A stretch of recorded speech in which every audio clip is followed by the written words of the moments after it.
Video बनवत असताना किंवा साईड व्हिजिट करत असताना आपले एक सबस्क्रायबर आपल्याला मिळाले, भरपूर सबस्क्रायबर भेटतात. पण हे उल्वे नेमकं कसं आहे, नेमकं स्टेशन कसं आहे, एरिया कसं आहे, हे पाहण्यासाठी आलेले आहे. उद्देश काय इथे येण्याचा?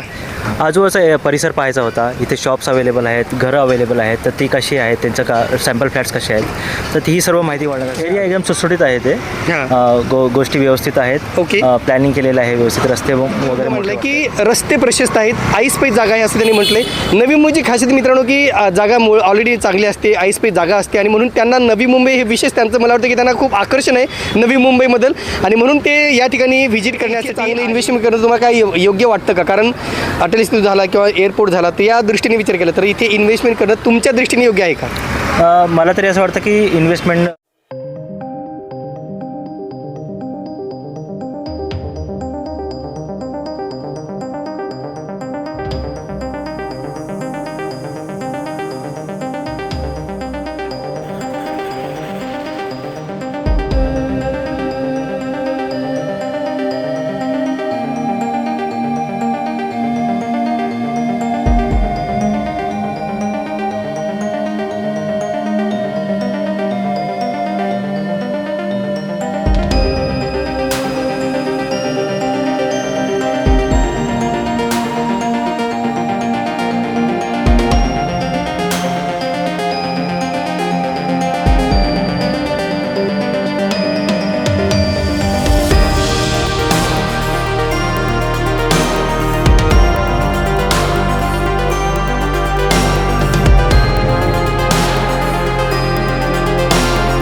आपल्याला माहीत आहे की काही दिवसापूर्वी सिडकोने 19,000 घरांची माझे पसंतीचे सिडकोचे घर ही योजना जाहीर केलेली आहे.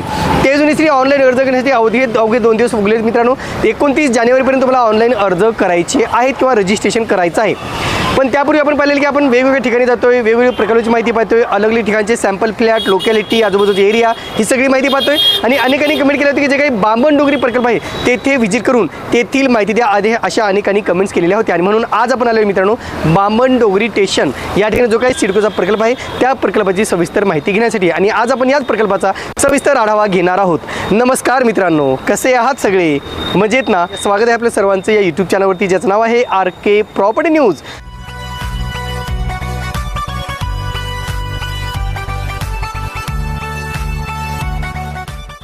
आणि ज्या ठिकाणी उभा आहे मित्रांनो तुम्हाला मी दाखवणार आहे की इथेच बाजूलाच बामणडोंगरी स्टेशन आहे, तुम्ही पाहू शकता.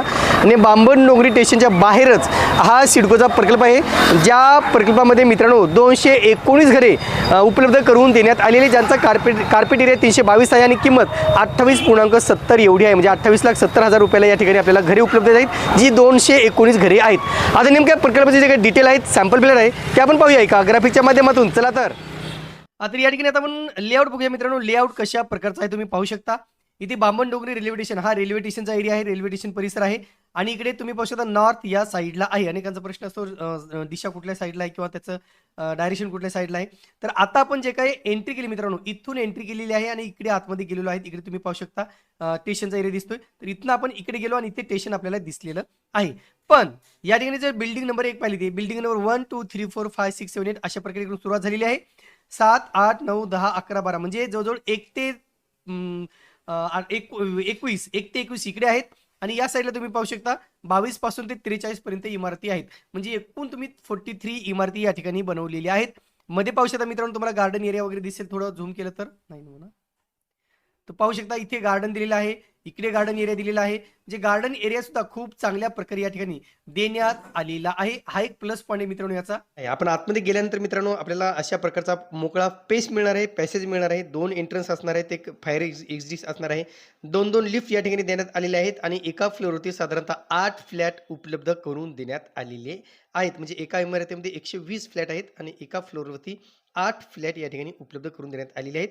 फायर सिस्टम आहे, फायर फायटिंग सिस्टम आहे. तुम्हाला सगळी या ठिकाणी सिक्युरिटीच्या बाबतीत किंवा सुरक्षेच्या बाबतीत सगळी काळजी घेण्यात आलेली आहे. आता आपण पाहूया फ्लोर प्लॅन कशा प्रकारचे या ठिकाणी देण्यात आलेला आहे. इथे तुम्ही पाहू शकता जो काही कार्पेट एरिया आहे 3 प्रकारचा कार्पेट एरिया या ठिकाणी आपल्याला मिळणार आहे. पहिला आहे 322 स्क्वेअर मीटर, म्हणजे 322 स्क्वेअर मीटर जो काही जाहिराती दिला होता तो आहे. दुसरा आहे मित्रांनो 393 स्क्वेअर फीट 393 स्क्वेअर फीट, आणि दुसरा नंतरचा आहे 291 स्क्वेअर फीट, म्हणजे 3ही प्रकारची घरे या ठिकाणी तुम्हाला मिळणार आहेत. आता मी जो सॅम्पल फ्लॅट दाखवतोय तो मी तुम्हाला 291 स्क्वेअर फीट जो काही फ्लॅट आहे 291 स्क्वेअर फीट तो मी तुम्हाला या ठिकाणी सॅम्पल फ्लॅट दाखवणार आहे. तर पहिले तुम्ही पाहू शकता इथून एंट्रन्स आहे. एंट्री केल्यानंतर तुम्हाला लिव्हिंग रूम लागणार आहे. लिव्हिंग रूमच्या राईट साईडला तुम्हाला बाथरूम आहे आणि टॉयलेट आहे. टॉयलेट बाथरूम या ठिकाणी टॉयलेट वेस्टर्न टाईपचा आहे. इथे बाथरूम आहे. या ठिकाणी किचनचा ओटा एल शेपमध्ये किचन ओटा देण्यात आलेला आहे. इथे लिव्हिंग रूम नंतर तुम्हाला इथे विंडो देण्यात आलेली आहे. विंडोच्या खाली तुम्हाला स्टोरेज देण्यात आलेली आहे. इथे सुद्धा डक देण्यात आलेला आहे आणि डकच्या नंतर बाजूलाच तुम्हाला दुसरा जो काही मेन बेडरूम आहे तो बेडरूम देण्यात आलेला आहे आणि बेडरूममध्ये सुद्धा डक आहे आणि एक विंडो देण्यात आलेली आहे. हा सॅम्पल फ्लॅट मी तुम्हाला दाखवणार आहे. पण एकंदरीत तुम्ही 3ही प्रकारचे फ्लोर प्लॅन तुम्ही पाहून घ्या. थोडाफार एरियामध्ये फरक आहे. नेमकं तुम्हाला घर कोणतं लागले हे तुम्हाला तुमच्या देकारपत्रामध्ये नमूद केलेलं असणार आहे. म्हणून बऱ्याच जणांची कंप्लेंट होते मित्रांनो की 322 कार्पेट एरिया जाहिराती दिलेली आहे आणि प्रत्यक्षात 291 कार्पेट एरिया निघत आहे. त्याच्यावर आपण वेगळा व्हिडिओ बनवलेला होता. परंतु 3ही प्रकारची घरे या ठिकाणी उपलब्ध असल्यामुळं अनेकांना वेगवेगळ्या प्रकारची घरे लागलेली असणारच आहेत. म्हणून तुम्ही तुमचं ठरवा की तुम्हाला कोणत्या टाईपचं घर मिळालेलं आहे. म्हणजे जसं मी सांगितलं मित्रांनो की जास्त फरक नाही आहे. थोडाफार फरक या सगळ्या फ्लोर प्लॅन्समध्ये देण्यात आलेला आहे टाईप ए टाईप बीमध्ये. म्हणून एकंदरीत तुम्हाला जास्त याची काळजी करायचं काम नाही किंवा फ्लोर प्लॅनमध्ये काही फसवणूक झाली असंही काही आपल्याला सध्या तरी पाहायचं काम नाही, कारण ऑलरेडी आता किमती 6 लाखांनी कमी करण्यात आलेल्या आहेत. चला तर आता मी तुम्हाला जो काही सॅम्पल फ्लॅट दाखवतो मित्रांनो तो अशा प्रकारचा सॅम्पल फ्लॅट असणार आहे. तुम्ही व्यवस्थितरित्या पाहून घ्या. म्हणजे हाच सेम सॅम्पल फ्लॅट मी तुम्हाला आता दाखवणार आहे जो बामणडोंगरी स्टेशनच्या बाहेर आहे. जसं मी तुम्हाला सांगितलं मित्रांनो की एका फ्लोअरवरती 8 फ्लॅट्स आहेत. म्हणजे 27.24 स्क्वेअर मीटर, 27.49 स्क्वेअर मीटर आणि 27.12 स्क्वेअर मीटर असे वेगवेगळ्या एरियाची घरे या ठिकाणी आहेत जी उपलब्ध करून देण्यात आलेली आहे. तुम्ही पाहू शकता पहिला तुम्ही या ठिकाणी आपण एंट्री केलेली आहे हॉलमध्ये. लिव्हिंग रूम ज्याला म्हणतो, लिव्हिंग रूमचे तुम्ही साधारणतः एक स्ट्रक्चर तुम्ही पाहू शकता कशा प्रकारचे हे लिव्हिंग रूम असणार आहे. खिडकी वगैरे चांगली हवेशीर आहेत. त्यानंतर तुम्हाला डक्स देण्यात आलेले आहेत, स्टोरेज देण्यात आलेले आहे. इथे तुम्हाला वेस्टर्न टॉयलेट बाथरूम मिळणार आहे. चांगल्या प्रकारचे कन्स्ट्रक्शन क्वालिटी केलेलं आणि म्हणून एकंदरीत कन्स्ट्रक्शन क्वालिटीच्या बाबतीत आपण सातत्यानं माहिती पाहिलेली आहे की कशा प्रकारचं क्वालिटी या ठिकाणी आहे. तुम्ही बाथरूम पाहू शकता या ठिकाणी कशा प्रकारचं आहे. मोकळ्या प्रकारचं बाथरूम आहे. म्हणजे हे सगळे वर्टिफाईड टाईल्स या ठिकाणी वापरण्यात आलेले आहेत. बेसिन तुम्ही पाहू शकता. किचन तुम्ही ओटा तुम्ही पाहू शकता. एल शेपमध्ये किचन देण्यात आलेलं आहे. वरती तुम्हाला स्टोरेज देण्यात आलेलं आहे. किचनमध्ये सुद्धा तुम्हाला स्टोरेज आहे जे तुम्ही प्रॉपरली बनवू शकता. व्हेंटिलेशनसाठी खिडकी विंडो देण्यात आलेली आहे जी अतिशय चांगली बाब आहे असं आपण म्हणू शकतो, कारण प्रत्येक किचनमध्ये हवा आणि उजेड हे असणं आवश्यक आहे, तरच त्याला आपण प्रॉपर किचन म्हणू शकतो. तर लिव्हिंग रूमच्या दुसऱ्या बाजूला तुम्ही पाहू शकता इथे लिव्हिंग रूमची खिडकी आहे. खिडकीमधनं मी तुम्हाला बाहेर उल्वे स्टेशनचा व्ह्यू दाखवण्याचा प्रयत्न करतो. हे उल्वे स्टेशन आहे, अगदी वॉकेबल म्हणा किंवा बिल्डिंगच्या बाहेरच ते रेल्वे स्टेशन आहे. ही खूप चांगली बाब आहे. इथे तुम्हाला थोडी पेस देण्यात आलेली आहे, स्टोरेज देण्यात आलेली आहे. तुम्ही इथे काहीतरी कप्बड वगैरे बनवून घेऊ शकता. चांगल्या प्रकारे स्टोरेज तुम्हाला मिळणार आहे.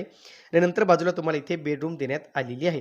बेडरूमची सुद्धा तिथे तुम्हाला स्टोरेज भरपूर देण्यात आलेलं आहे. म्हणजे बेडरूम खिडकीच्या बाजूला, खिडकीच्या वर खाली स्टोरेजसाठी जागा देण्यात आलेली आहे जी प्लस पॉईंट आहे. म्हणून तुम्हाला बॅक साईडला इकडे जर पाहिलं इथे सुद्धा तुम्हाला बऱ्यापैकी चांगलं स्टोरेज मिळणार आहे. फायर सिस्टम ऑर्डर देण्यात आलेली आहे.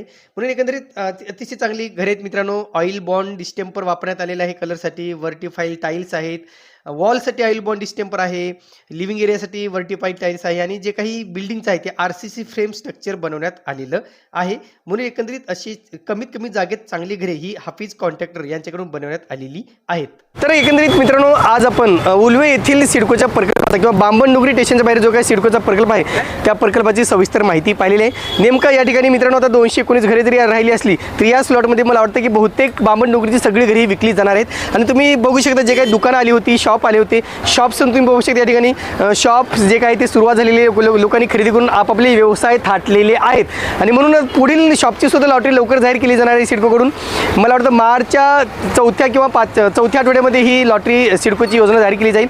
पण एकंदरीत ज्यांना सिडकोचे या माझे पसंतीचे सिडकोचे घर या योजनेसाठी ज्यांना अर्ज करायचे असतील त्यांच्यासाठी 29 जानेवारी 2026 ही अखेरची तारीख आहे. आणि म्हणून ज्यांनी ऑनलाईन रजिस्ट्रेशन केलं नसेल तर 29 जानेवारीपर्यंत तुम्ही रजिस्ट्रेशन करू शकता. तर मित्रांनो, व्हिडिओ बनवत असताना किंवा साईड व्हिजिट करत असताना आपले एक सबस्क्रायबर आपल्याला मिळाले. भरपूर सबस्क्रायबर भेटतात, पण हे उल्वे नेमकं कसं आहे, नेमकं स्टेशन कसं आहे, एरिया कसं आहे हे पाहण्यासाठी आलेले आहेत. मी त्यांच्याशी 2 मिनटं बोलणार आहे. नमस्कार सर. नमस्कार. नाव काय आपलं? तुषार. ओके. तुम्ही कुठून आलात? विक्रोळीवरनं. उद्देश काय इथे येण्याचा? आजूबाजूचा परिसर पाहायचा होता. इथे शॉप्स अवेलेबल आहेत, घरं अवेलेबल आहेत, तर ती कशी आहेत, त्यांचं सॅम्पल फ्लॅट्स कसे आहेत, तर ती ही सर्व माहिती वाढण्यासाठी आलो. अच्छा, ओके. त्यांना म्हणजे सॅम्पल फ्लॅट किंवा लोकॅलिटी किंवा जे काही दुकान त्यांची माहिती हवी होती म्हणून ते आलेले आहेत. मग तुम्हाला काय वाटतं की इकडे म्हणजे एरिया कसा वाटला तुम्हाला एकंदरीत? एरिया एकदम सुटसुटीत आहे ते. गोष्टी व्यवस्थित आहेत. ओके. प्लॅनिंग केलेलं आहे व्यवस्थित. रस्ते वगैरे मोठे वाटतात. तरी ह्या भागामध्ये पुढे जाऊन मला वाटतं की डेव्हलपमेंट होऊ शकते वगैरे. त्या दृष्टीने मी बघण्यासाठी आलो आहे की फ्लॅट्स घेऊ शकतो का आपण इथे, आणि कसे रेट्स लावलेले आहेत म्हाडा सिडकोनी या ठिकाणी, तर ते पाहण्यासाठी आलेलं आहे. ओके. अतिशय महत्त्वाचा त्यांनी मुद्दा मांडला आहे की रस्ते प्रशस्त आहेत, आईस्पेस जागा आहे असं त्यांनी म्हटलं आहे. नवी मुंबईची खासियत मित्रांनो की जागा ऑलरेडी चांगली असते, आईस्पेस जागा असते, आणि म्हणून त्यांना नवी मुंबई हे विशेष त्यांचं मला वाटतं की त्यांना खूप आकर्षण आहे नवी मुंबईबद्दल, आणि म्हणून ते या ठिकाणी व्हिजिट करण्यासाठी आलेले आहेत. फक्त एवढंच मित्रांनो की तुम्ही सुद्धा व्हिजिट करायला आल्यानंतर लोकॅलिटीची नक्कीच माहिती घ्या. ज्या ठिकाणी आपण फॉर्म भरतोय प्रत्यक्ष जा, तिथे खात्री करा नक्कीच लोकॅलिटी कशी आहे. फॅमिलीसोबत जा, जेणेकरून तुमचे पुढे चालून काही निराशा होणार नाही. सर, तुम्हाला काय सांगाल एकंदरीत जे काही सिडकोचं आता सध्या सुरू आहे, योजना आलेली आहे, तर किमतीत आपण पाहिलेली किमती 10% कमी केलेल्या आहेत. फ्युचरमध्ये इतके चांगले इन्व्हेस्टमेंट करणं तुम्हाला काय योग्य वाटतं का? कारण अटल इन्स्टिट्यूट झाला किंवा एअरपोर्ट झाला, तर या दृष्टीने विचार केला तर इथे इन्व्हेस्टमेंट करणं तुमच्या दृष्टीने योग्य आहे का? मला तरी असं वाटतं की इन्व्हेस्टमेंट करायला हवी. कारण पूर्वी मी ते आलेलो तर इथे एवढी गजबज नव्हती, पण आता मी पाहतो की ते बऱ्यापैकी गजबज झालेली आहे. तर त्या दृष्टीने असं वाटतं की आपण पुढे जाऊन पाऊल उचललं पाहिजे इकडे. ओके. तर एवढंच. अतिशय महत्त्वाचं त्यांनी एक मुद्दा मांडला मित्रांनो. त्यांनी काय सांगितलं माहिती आहे का की ह्याच्यापूर्वी ज्यावेळेस ते आले होते त्यावेळेस इथे काहीही तयार नव्हतं, काय ना प्रॉपर शॉपिंग होतं, ना प्रॉपर सोयीसुविधा होत्या. पण आता तुम्ही पाहू शकता दुकानं वगैरे खूप चांगल्या प्रकारे झालेले आहेत, शॉप झालेले आहेत, सगळं तयार झालेले आहे. असं वाटत नव्हतं. तुम्ही बघू शकता इकडे, म्हणजे आमच्या मागे तुम्ही पाहू शकता किती चांगली दुकानं तयार झालेली आहेत, आणि म्हणून कुठेतरी भविष्यामध्ये सुद्धा या प्रकल्पाला चांगला प्रतिसाद मिळणार आहे, चांगलं महत्त्व येणार आहे, हेही त्यांनी अधोरेखित केलेलं आहे. तुम्ही आर के प्रॉपर्टी न्यूज बघता? हां, बघतो. अरे वा, म्हणजे तुम्हाला आमच्या चॅनलच्या माध्यमातून तुम्हाला माहिती मिळाली? हां, माहिती मिळाली. तुमच्या चॅनलमधून भरपूर माहिती भेटते बऱ्यापैकी. अरे वा. आणि पूर्ण एकदम डिटेलमध्ये माहिती भेटते. त्यामुळे आम्ही नेहमी तुमचा चॅनल म्हणजे कधीपासून तुम्ही सबस्क्राईब? 1 वर्ष, 2 वर्ष, 3 वर्ष, 4 वर्ष किती झाली? तरी जवळजवळ 3 वर्षापासून. अरे वा, 3 वर्षापासून आपले ते सबस्क्रायबर त्यांनी नेहमी व्हिडिओ बघत असतात. तुम्ही आज आमच्या आर के प्रॉपर्टी न्यूज चॅनलशी बोललात, त्याबद्दल आर के प्रॉपर्टी न्यूज मी आपलं मनापासून आभार मानतो. थँक्यू. धन्यवाद. तर आपण पुढील भागात आपण नवीन ठिकाणी जाऊन तेथील संपूर्ण माहिती पाहणार आहोत. तुर्तास मित्रांनो इथेच थांबतो. पुन्हा भेटूया एका नवीन व्हिडिओसह. तोपर्यंत आपली रजा घेतो. धन्यवाद.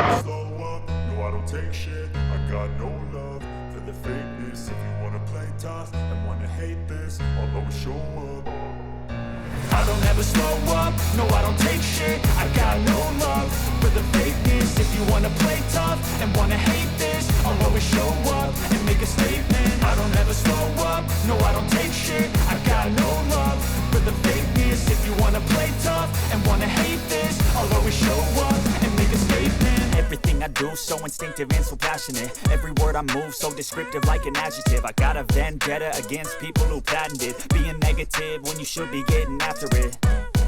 I got facts over tracks, this and that, spitting slow, spitting fast. I could roast, I could gas, think I'm okay at last, but I don't know if that can erase all the past and the pettiness. A reflection of the emptiness, hilarious. You think you're worth my time, you're delirious, mysterious because you hide behind a fake exterior, inferior. You know I'll always be a